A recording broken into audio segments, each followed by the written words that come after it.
Absolutely love this one, right?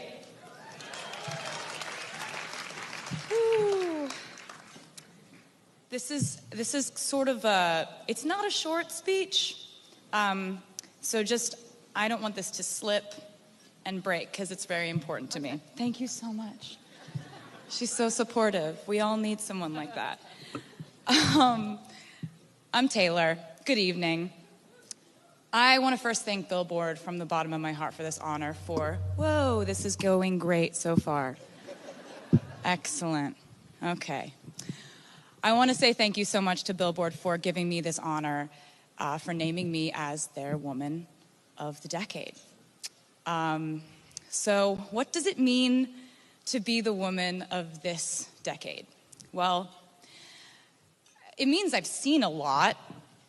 When this decade began, I was 20 years old, and I had put out my self-titled debut album when I was 16, and then the album that would become my breakthrough album, which was called Fearless. And I saw that there was a world of music and experience beyond country music that I was really curious about. I saw pop stations send my songs Love Story and You Belong With Me to #1 for the first time. And I saw that as a female in this industry, some people will always have slight reservations about you.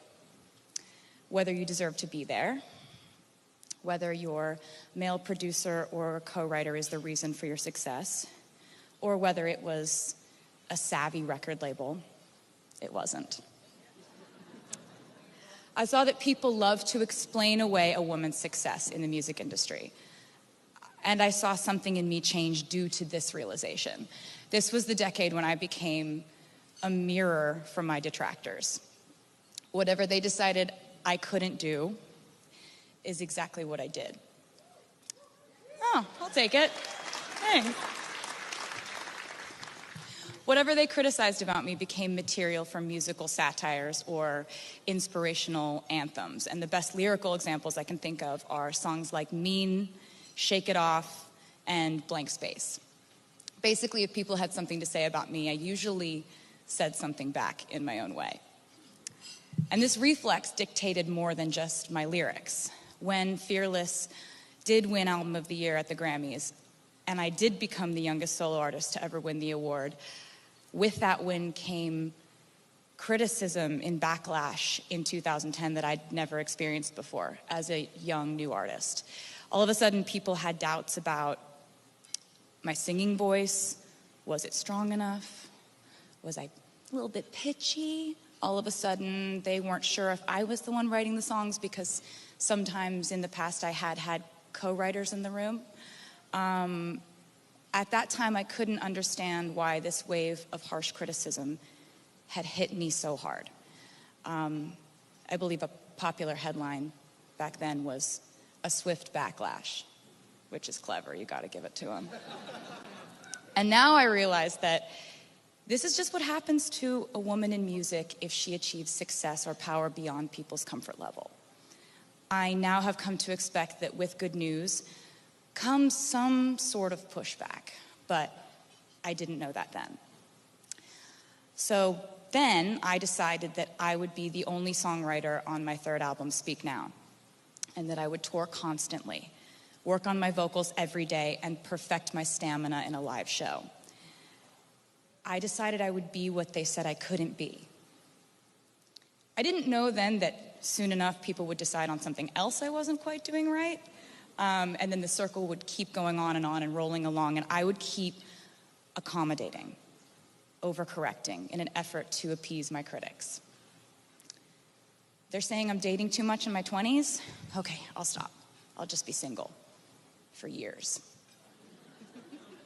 Now they're saying my album Red is filled with too many breakup songs? Okay, I'll make one about moving to New York and deciding that really my life is more fun with just my friends. Oh, they're saying my music is changing too much for me to stay in country music? All right.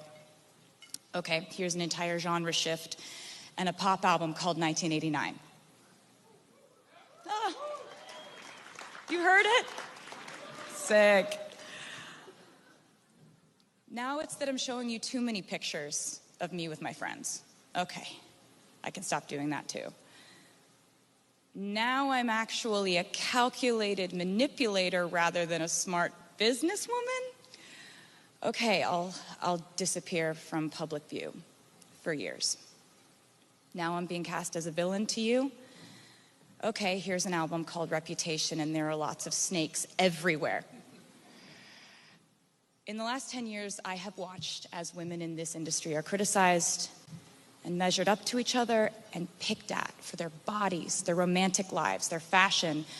Or have you ever heard someone say about a male artist, I really like his songs, but I don't know what it is. There's just something about him I don't like. No, that criticism is reserved for us.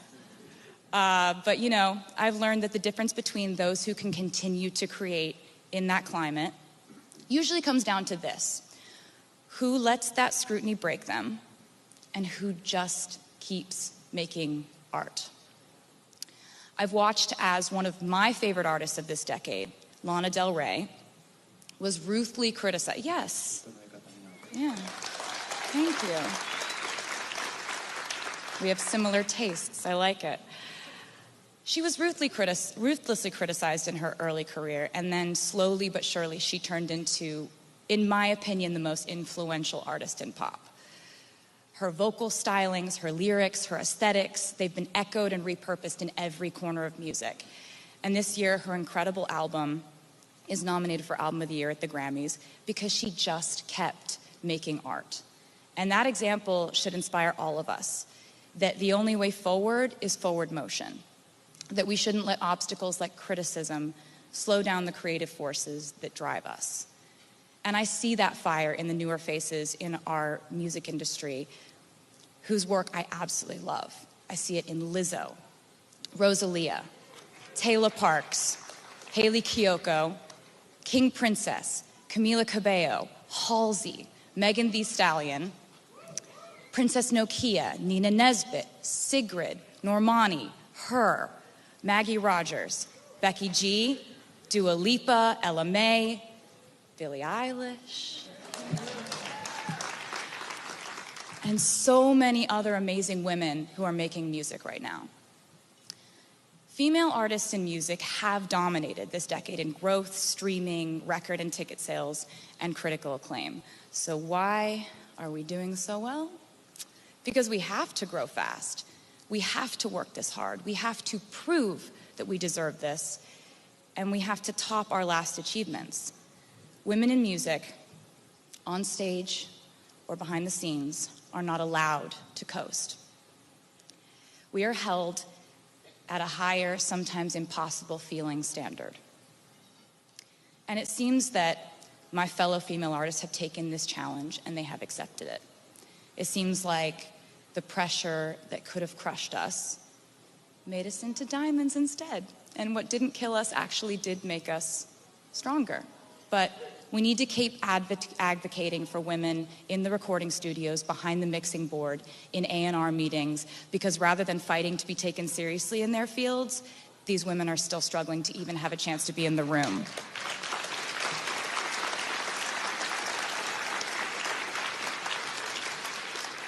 We now find ourselves fully immersed in a vast frontier that wasn't around last decade, and that is the streaming world.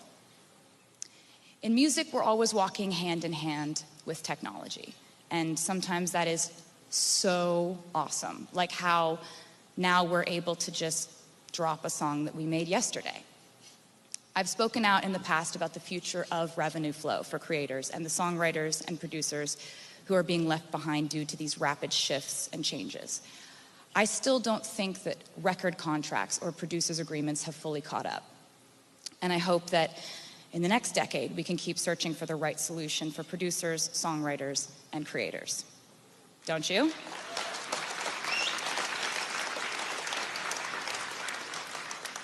Lately, there's been a new shift that has affected me personally, and that I feel is a potentially harmful force in our industry. And as your resident loud person, I feel the need to bring it up.